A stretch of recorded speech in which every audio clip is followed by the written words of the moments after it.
Welcome, welcome everyone. So thrilled to be doing our Psychedelics 101 series. Today is going to be your brain on drugs, and we will be going into the past, present, and future of psychedelics. We'll be talking about blast off basics later in this series, everything you need to know. But before we get too far ahead of ourselves, let me just introduce myself. If you don't know me, I am Toby from Altered States Integration. Before we get into it, I just want to talk about a couple upcoming events. So yeah, 5-part series. Our next one is going to be past, present, future, Psychedelics 101. And that will be Thursday, February 15th from 12 to 1 p.m. I'm going to throw that into the chat real quick. So that'll be noon to 1 p.m. Central Time. And then later in the day on Thursday, we'll be talking about blast off basics, everything you need to know to get ready to go. And then honestly, we have so much on Thursday. We're going to host our themed psychedelic integration circle, Sexy Psychedelic, integrating the amorous. That will be Thursday from 7 to 9 p.m. So before we get too far into it, I want to go through our disclaimer. So altered states integration is not therapy, and it's not intended as a substitute for other types of counseling or medical care. We are not licensed therapists, and we do not claim to diagnose, treat, or cure diseases. We are simply peer coaches providing a safe space for clients to process the contents of their experiences and receive feedback with reflective listening. I want to note that altered states integration does not encourage or condone the purchase, sale, or transfer of any illegal substances, nor do we encourage or condone partaking in any unlawful activity related to illegal substances. Please do not use our events for sourcing or promotion of cheats or substances. And as always, please refer to your country, state, and city laws regarding the use of psychedelics and alternative substances. Like I mentioned, there'll be plenty of time at the end for questions. So as we're going through the presentation, if you have any questions, feel free to throw them in the chat, and we will talk about them in the back half of today's call. So let's all practice being fully present for the next hour. If possible, putting your phone away.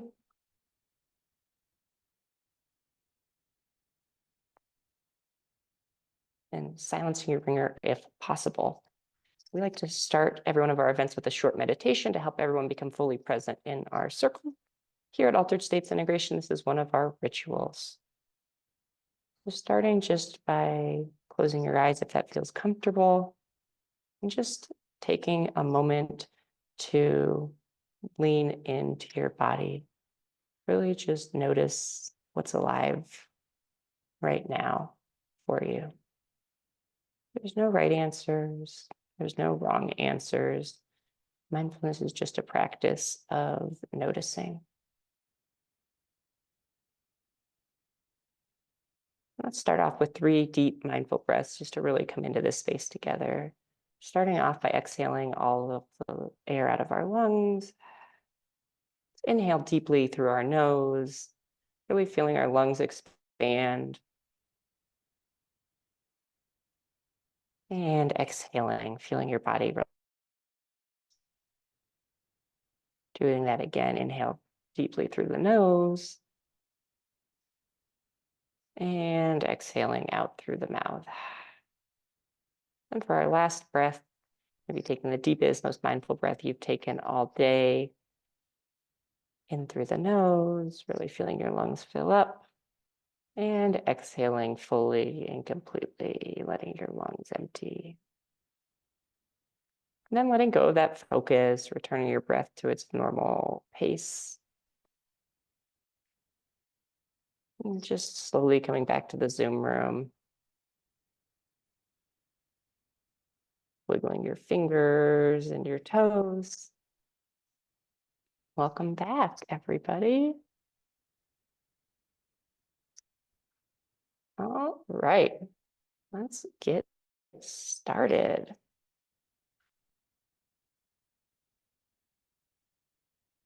So starting off with neurobiology and the nervous system, there's a lot of information here, and we're not going to go too deep on it. We could spend several hours here just talking about neurobiology.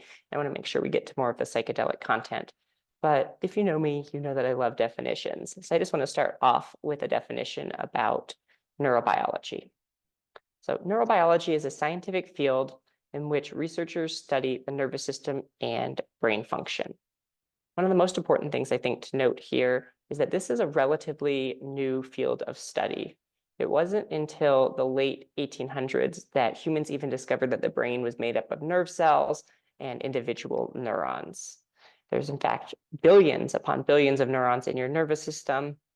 And I just want to keep this in mind as we delve into exploring how the human brain works and how different substances affect it, that despite leaps in scientific understanding, we still understand relatively little about why psychedelics have the effects that they do on our body, brains, and consciousness.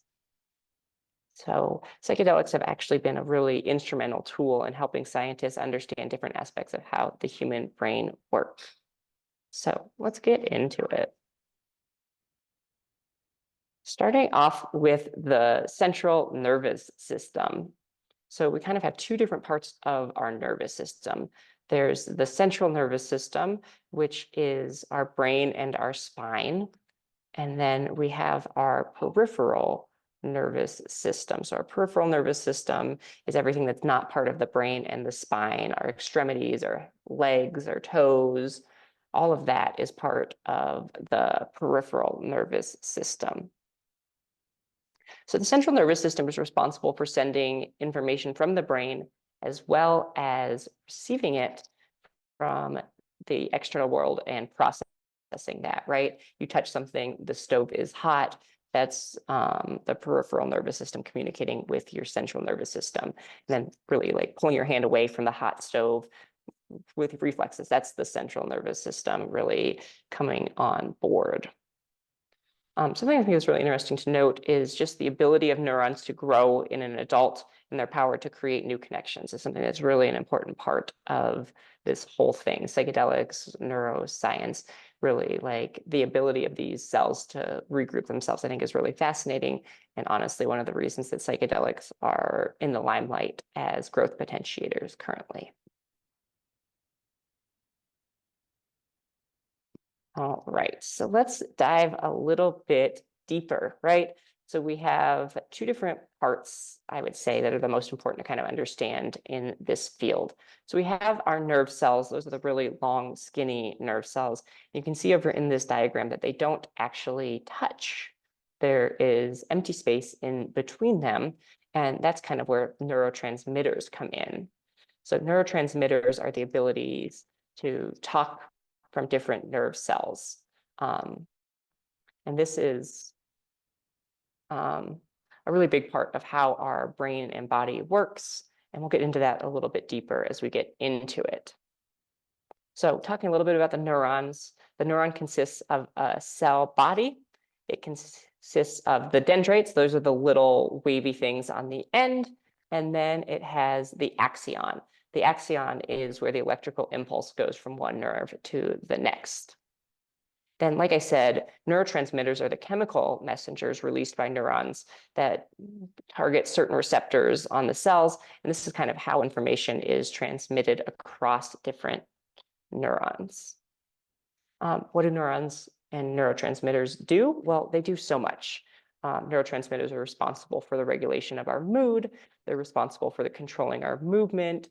They're responsible for our cognitive function. And then they're also really responsible for a lot of the parts of being human that we don't think about, right? That's the autonomic functions of the body. That's heart rate, digestion, breathing, all these things that are really important, but we don't actually think about. So I think the last thing I want to say about neurons and neurotransmitters is that they are an integral component of the body's nervous system, really being responsible for facilitating communication and coordination of physiological processes.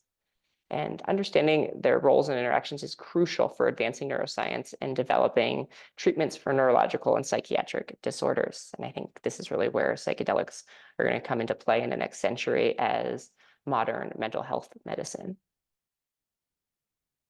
All right, so we talked a little bit about neurotransmitters, right? Neurotransmitters are the things that go between neurons and target different things for different purposes. So these chemical messages are essential in basically being a human. There's so many of them that we're not going to dive too deep, but I just put this image from compound interest chemistry up here because I think it really shows some of the different purposes of these transmitters. We have memory, we have euphoria, we have mood, we have pleasure, we have concentration, we have learning, we have calming. There's way more than this.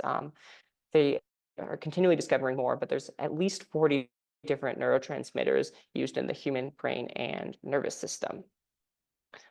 Today, we're really going to be focusing on serotonin, and I'll explain that as we get into it. But there's so many different functions of the body and the brain, and these neurotransmitters are how the brain communicates and basically how the reward system in our body and brain works. So yeah, let's start talking about psychedelics, right? The reason that we're all here is psychedelics. So where do psychedelics and the nervous system intersect? So I want to kind of just introduce a term before we get too deep into the nitty-gritty, neurohacking. So neurohacking actually originates in the early days of computer science. The term hacker was given to the technique of finding backdoors to secure computer systems. And since then, hacking has really evolved to mean a backdoor to a closed system, oftentimes a shortcut or a cheat code. But I have to warn you, they are not always easy or quick. A hacker on neurohackers.com describes it best. Neurohacking is changing your mind by changing your brain chemistry and learning how to control these states and work with them. Sometimes we humans do this just for fun, but it is what shamans have been doing since ages past. In basic terms, this is just figuring out how to use chemistry to live a better life. And I think psychedelics, I think all of us who take psychedelics are neurohackers, whether we're aware of it or not. So let's get into it. How do psychedelics actually work in our brain? So a big part of why we are seeing psychedelics being touted as cures for all sorts of different mental illnesses, mental ailments, I think comes from this concept of neuroplasticity. Neuroplasticity is the ability of neural networks in the brain to change through growth and reorganization.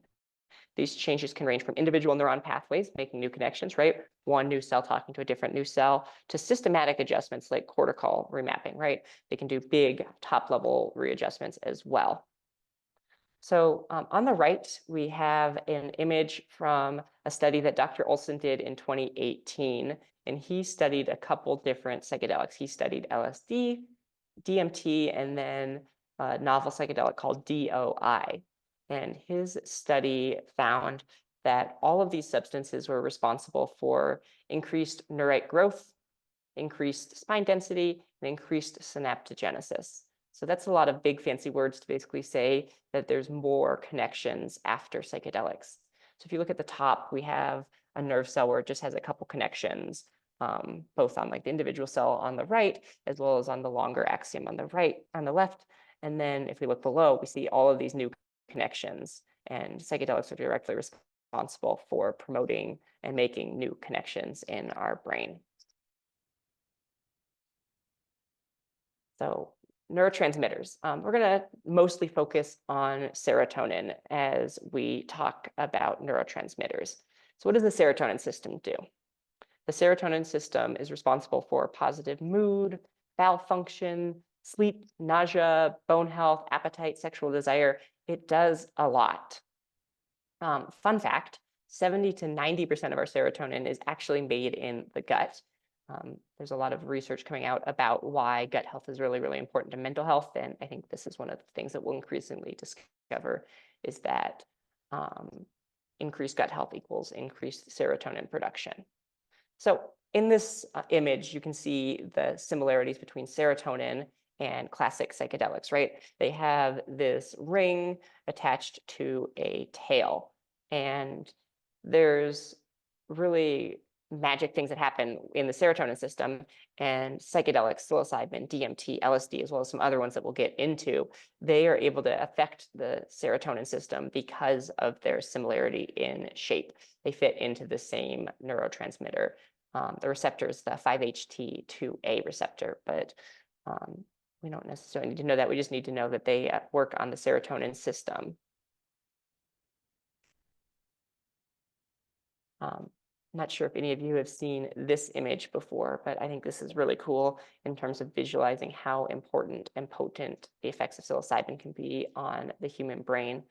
So this is a visualization of fMRI scans. So researchers analyzed 15 fMRI scans of people who were injected with psilocybin, that is the active ingredient in magic mushrooms, and compared them to scans of their brain after receiving a placebo. So in this image, we have the placebo on the left, where different parts of the brain, different colors are connecting to different other sections. But then on the right, we see so much more connection, and that is, I think, in a large part due to the effects of psychedelics to connect different parts of the brain that don't usually talk to each other, that don't usually connect. So each of these little circles on the outside represents relationships between networks. The dots and the colors correspond not to brain regions, but to specifically connection-rich networks. So normal brain on the left, psilocybin-influenced brains on the right. It's wild how much difference there is, how many more connections there are between different groupings.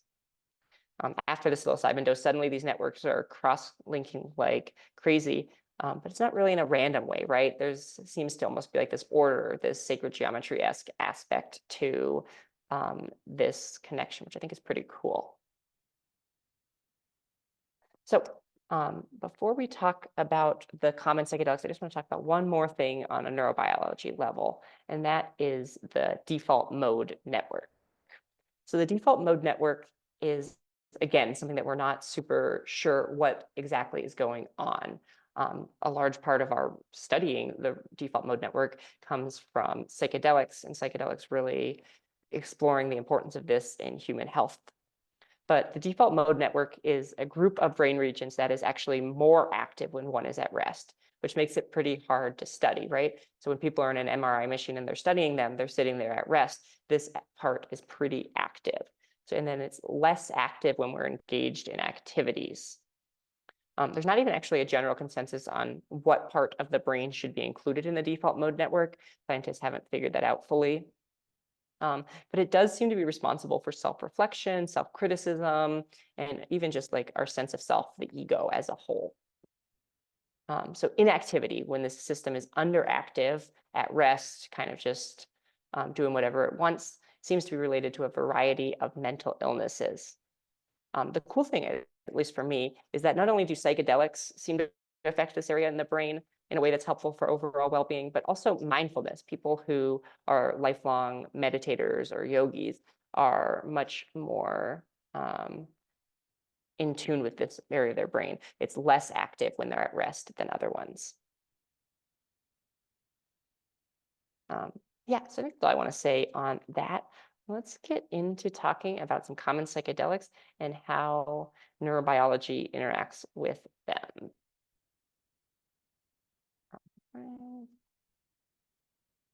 So we're going to break this down in a couple different ways. So we're going to talk about the names. We're going to talk about the forms, right? How are these substances taken? How are they going to be seen in the world? And then we'll talk about the active chemical. What is actually the chemical responsible for the psychedelic effect?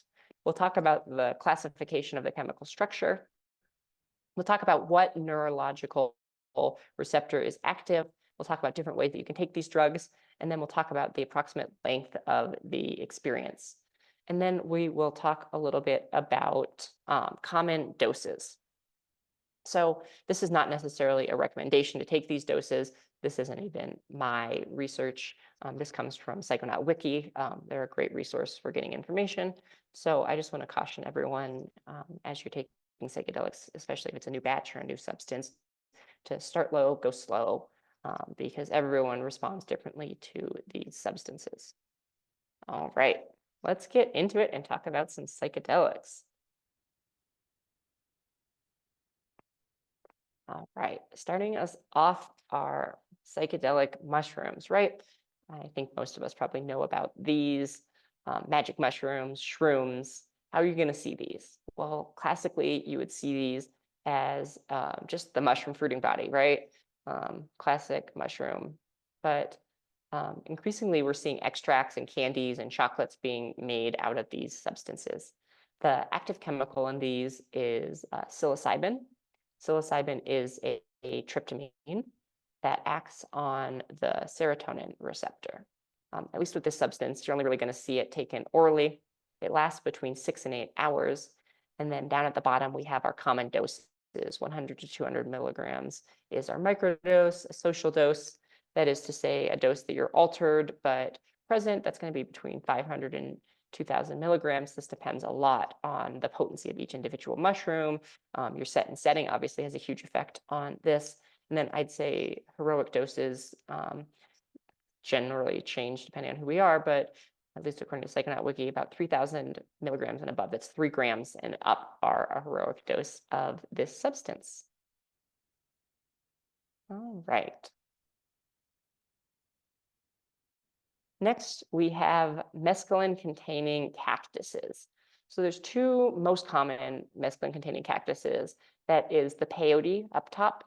Peyote is actually an endangered plant. And then we have the San Pedro down below.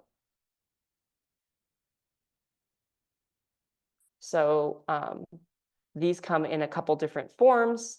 They come in cactus powder. Oftentimes you can see an extract,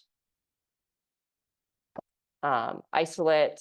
Yeah, are probably going to be the most common forms that you see for this one. The active chemical, as I mentioned, is mescaline. So these are 2 different kinds of cactuses that contain mescaline. The chemical structure is a phenethylamine, and the phenethylamine also acts on the serotonin receptor. This substance is also going to be almost exclusively taken orally. This one lasts a much longer time than magic mushrooms, 8 to 14 hours, pretty long time for a psychedelic trip. And then down below, we have the common doses. These are in mescaline, so that's going to be a much higher amount if you're taking a cactus that's a powder. But this is the easiest way to determine the dosage because different cactuses are going to have different potency. All right, up next we have ayahuasca, also known maybe as Aya or Madre. This is a liquid brew that contains 2 different plants. One plant contains DMT, the other contains an MAOI, that is mono oxide inhibitor. So this basically prevents the substance from getting broken down in your brain. So this is a long form DMT. So the chemical structure is a tryptamine, much like mushrooms, but it'll stick around for a longer time because the MAOI prevents it from getting broken down in your brain. Like all the tryptamines, this acts on the serotonin receptor. This one's a beverage, so again, almost exclusively taken orally. I'm not even sure you could take it another way if you wanted to. And this one lasts 5 to 10 hours, depending on how many cups of ayahuasca you drink. It can really vary in duration. Common doses, this one's really hard to say. Usually this is presented in a shamanic ceremonial context, and each brew and batch is going to be very different in terms of potency. So it's hard to say whether it's going to be a medium or a major dose when you take this one. All right, keeping us moving, we're starting to move into some of the more obscure psychedelics. We have iboga or ibogaine. This is a root bark powder from the Africa. You can see it down below. It's pretty attractive if you ask me, with those little orange flowers. So oftentimes it'll just be served as a root bark powder in the 2 vials up top, but the one on the left I'm pretty sure is just a powdered root. And then you can also do an extract, really just getting the active ingredient, which is methoxybogaine. And this one's also a tryptamine that acts on the serotonin receptors. It is, as far as I know, always taken orally as well. I don't think it's active nasally or any other way. Now, this one is probably the longest lasting of the psychedelics that we're going to cover today. It lasts between 18 and 36 hours. So definitely not for the faint of heart. This one's really body weight dependent. Most psychedelics are not body weight dependent, but this one, the common dose is going to be 15 to 22 milligrams per kilogram of body weight. This one has a really big asterisk on it. This is one of the few substances in the psychedelic world that can be fatal. It can have some negative effects on the heart. So always recommend taking this one either in a medical context or with a shaman or someone who's really highly trained to work with this substance. All right, we just got a couple more substances in terms of like the classic psychedelics. What talk would be complete without mentioning LSD, right? Acid, Lucy, L, tabs. It has lots of names and it comes in lots of different forms. This is the psychedelic that's responsible, in my mind, for the psychedelic revolution in the 1960s. Albert Hofmann invented this one in 1943, but it took a while to get popular. So lysergic acid diethylamine is the full chemical name of this substance.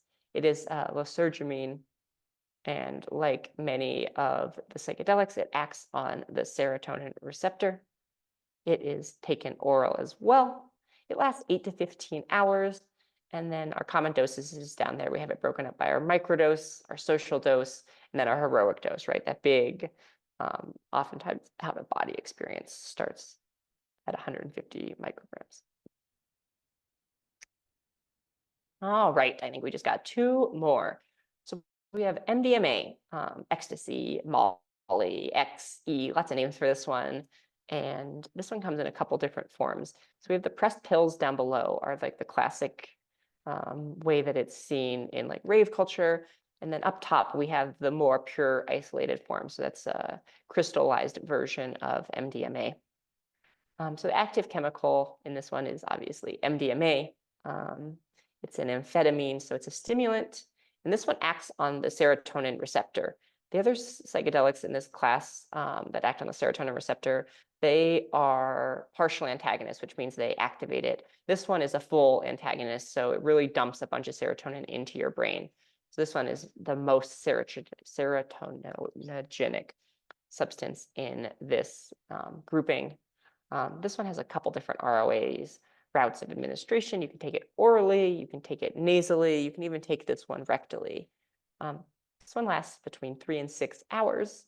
And then coming on down to our common doses, we have our microdose. I want to say that it's not recommended to microdose this substance just due to the effects that it has on the serotonin receptor. This could lead to long-term mental health issues.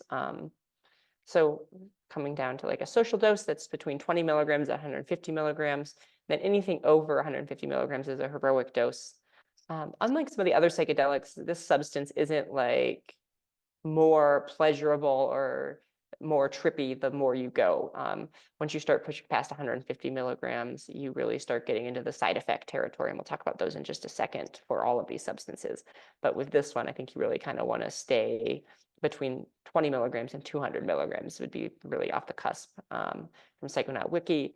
But as always, the purity of your substance, the purity of your batch, and your own personal biochemistry really has a large effect on how potent the actual substance is in terms of the effect that you're having. All right. And then last but not least, we have ketamine. Ketamine is known as special K, K in general, ket, kitty. There's lots of different names for this substance. Right now, we're seeing a lot of really promising research for ketamine as a really potent antidepressant. So we see it not only in like recreational substance use, but we also see it in a medicinal context a lot more than some of these other substances. Part of that, I think, is due to its schedule. Most psychedelics are Schedule I substances, which means the DEA says that there's no medicinal benefit, whereas ketamine is a Schedule III substance. Classically, it's used for surgery, but because it's a Schedule III substance, it can legally be used for an off-label treatment, which is really why I think we're seeing it for ketamine infusions and ketamine therapy so much. Active chemical, obviously ketamine. Chemical structure, I don't even know how to pronounce that. I'm not going to try, but you can read it on the screen. The neural action for this one is not serotonin, which is interesting, like most other psychedelics target the serotonin receptor. This targets the NMDA receptor. How do you take ketamine? Well, there's lots of different ways. Classically, as like a recreational drug, it's taken nasally. In ketamine therapy, a lot of the time we see it as an oral troche. That's something that you take sublingually under your tongue. But then a lot of ketamine therapy, it's served as an IV or an IM medication, that is, as a needle, either intravenously or intramuscularly. This substance probably lasts the least amount of time out of all of the psychedelics we've talked about today, 45 minutes to 2 hours, and 2 hours is on the upper end for sure of experiences. Like if you went to an infusion, they would recommend you don't drive home, but you'd probably be pretty sober-minded when you're getting ready to leave the place, depending, of course, on the dose and your own personal reaction. And then down below, we have our common doses. Something interesting to note about ketamine is that the heroic dose is commonly known as like a K-hole. That is to say, it's a fully out-of-body, fully ego-death experience, which can be really scary, really profound. So definitely something to watch out for if you're not engaging with this substance in a supervised facility, is that it can be scary and maybe even dangerous to have a heroic dose of ketamine without a sitter. All right. So we all maybe know about the positive effects of psychedelics, but I think it's really important to talk about some general side effects. These might be good, these might be bad, really depends. But in my mind, the psychedelic side effects can be broken up into two categories. We have our physical symptoms and we have our psychological symptoms. So altered perception, of course, right? Psychedelics can include changes in sensory perception, intensified colors, sounds, patterns, as well as alternations in the perception of space and time. This can be good, this can be bad, right? Changes in mood, right? Psychedelics can increase our mood, euphoria to bliss, but it can also kind of do the negatives, right? We can have anxiety or agitation result as an effect of these substances. Really important, I think, to talk about nausea and vomiting, as many psychedelics act on the serotonin system, and they can cause gastrointestinal discomfort, including nausea and vomiting. That's one of the reasons it's really important to not take higher doses of psychedelics without somebody else present, because this can be pretty dangerous. Other things I think are worth noting, anxiety or panic can be common. Bad trips, right? Sometimes individuals might experience challenging or distressing effects while under the influence of psychedelics. This can include fear, paranoia, confusion. I think it's also worth talking about flashbacks. Not a lot of people experience flashbacks, but it's common enough that I think to talk about the reoccurring mental or physical effects days, weeks, months, or even years later. Lastly, I think it's worth talking about depersonalization and derealization. So some individuals may experience feelings of depersonalization, that's feeling disconnected from oneself, or derealization is feeling disconnected from reality. This can happen during psychedelics or afterwards. So yeah, there's a lot of side effects. Not everyone will experience these side effects. Not everyone will experience most of these side effects, but I think it's worth knowing kind of the wide range of experiences that can come about as a result of inducing an altered state in yourself. All right. So the last thing I think that's worth talking about today with psychedelics and our brain are contraindications, right? Who should not take psychedelics, or who should really be engaging in more mindful psychedelic usage with medical professionals? So psychedelics aren't going to go well with people who have a history of psychotic disorders, people with severe mental health conditions as well. So I'd say schizophrenia, bipolar, severe depression, anxiety, and other significant mental health all maybe are at an increased risk of experiencing negative symptoms or exasperating and existing mental health symptoms. So certain medications, if you are on MAOIs, like we talked about earlier, or SSRIs, these are usually depression meds, you should take extreme care with using psychedelics. Because these are mostly serotonin substances, you can have something called serotonin symptom, which is really, really unpleasant. So always check with your mental health professional before taking psychedelics if you're on any MAOIs or SSRIs. Worth noting cardiovascular conditions, particularly for ibogaine, but for lots of these substances, MDMA is a stimulant. So if you have pre-existing conditions with like heart problems, hypertension, or any other cardiovascular issue, you might be at an increased risk for negative effects. Pregnancy and breastfeeding. We really do not know about the effects that psychedelics have on unborn babies and whether it can be passed through breast milk. So really be careful here. This is advised against doing it. But as always, I'm not a medical professional, and you should talk to your medical professional if you want to take psychedelics if you're pregnant and or breastfeeding. Substance abuse disorder, I think, is people with a history of substance abuse disorder may be at risk of developing problematic patterns of usage. So really be careful. And again, talk to your doctor if you're in treatment or something like that. They might be able to offer better medical advice than I can as not a doctor. If you're not stable, there's lots of different things that I think, unstable mental conditions, unstable medical conditions, can definitely lead to some negative side effects. So the last thing I want to say on contraindications is that these are just general guidelines and individual circumstances may vary. Anyone considering using psychedelics should consult with a qualified healthcare professional, preferably one who has experience in psychedelic therapy, to assess their individual risk factors, because each of us will have very different risk factors depending on what contraindications we might have. And I think last thing I want to say is that psychedelics should only be used in safe, supportive environments.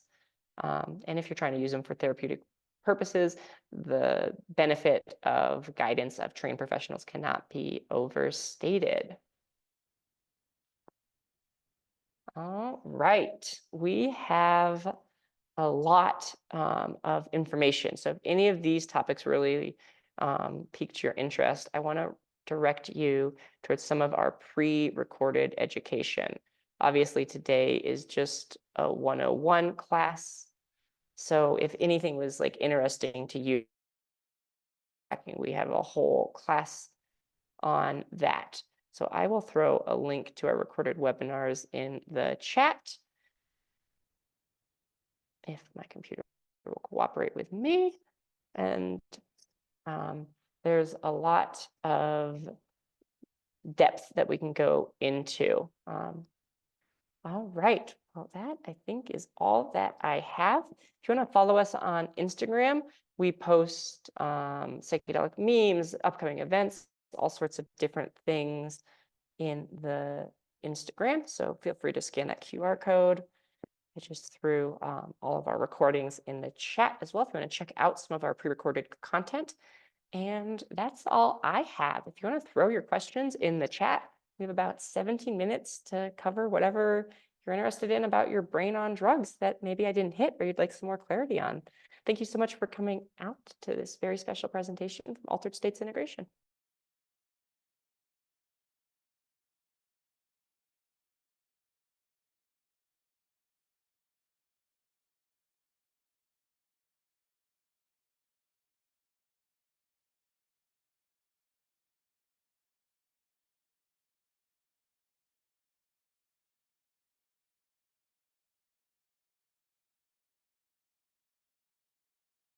All right, while we're waiting to see if any questions come on in, I would love to invite everyone to our next live class. That's going to be on Thursday. We're going to talk about the past, the present, and the future of psychedelics. Where did they come from? Where are we going? Those are both big questions, and we'll do our best to tackle them. And the present, we could definitely talk about the present. All right, anyone have any questions that I can answer before we hop off about the neurobiology or neurohacking potentials of these substances?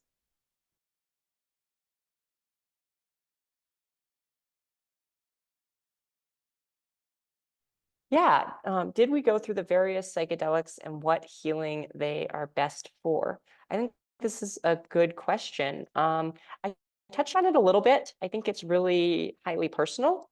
Like, let me go back a little bit, stand by. So like ibogaine has really profound uses for addiction. There's a lot of really interesting research coming out about ibogaine and specifically opiate addiction. My business partner actually used ibogaine for what she would call emotional addiction. I can throw a link to her book in the chat as well. let's see, so what else do we have? LSD kind of still being determined. There's a lot of LSD psychotherapy done in the 60s, and then they made it illegal. So it hasn't quite come back into the mainstream in the same way. MDMA has a lot of research going on right now about MDMA and PTSD, specifically for veterans. Right, and I'm throwing a link. This one's a link to my business partner Elizabeth's book on ibogaine and emotional addiction that she wrote about her own experience. And then, like I mentioned, with ketamine, ketamine has a lot of really profound research coming out right now about it as a treatment-resistant depression. People who have tried a lot of different things for depression are finding a lot of benefit from ketamine. Let's see, anything else? Ibogaine we talked about. Yeah, ayahuasca, I think there's a lot of research coming out, but a lot of these substances, it's hard to know because they've been made illegal. So, and then magic mushrooms, depression, end of life stuff, actually. A lot of research is being done on magic mushrooms for end of life care, whether that's people who are dying of cancer or something else. Yeah, the one that really, I think, calls to me right now, I'm really interested in ayahuasca. Also really interested in maybe the whole science side of things. Yes, I can go back to the peyote slide. I'm really interested in understanding more about the science. Like, there was a lot of psychedelic research being done in the 60s before psychedelics were made illegal. And then basically all of the substances were made illegal, which means all the research studies had to stop. And we'll be sending out a recording, so you can always go back to check out the recording for each of these slides. And as always, this is just basic information, so there's always more information that should be done before engaging in any substance. And we'll be getting into that more as we get into this series talking about set and setting. What do you need to know to prepare for psychedelics? So there's a lot that goes into it. And obviously, this is just like such an overview of the human brain and the human body. Like, there's so much we don't know. And I'm really excited to kind of see what we discover in the next 50 years as a result of psychedelic science. Yeah, thank you guys so much for coming out. I hope to see you for the next couple Psychedelic 101s or at our integration circle on Thursday.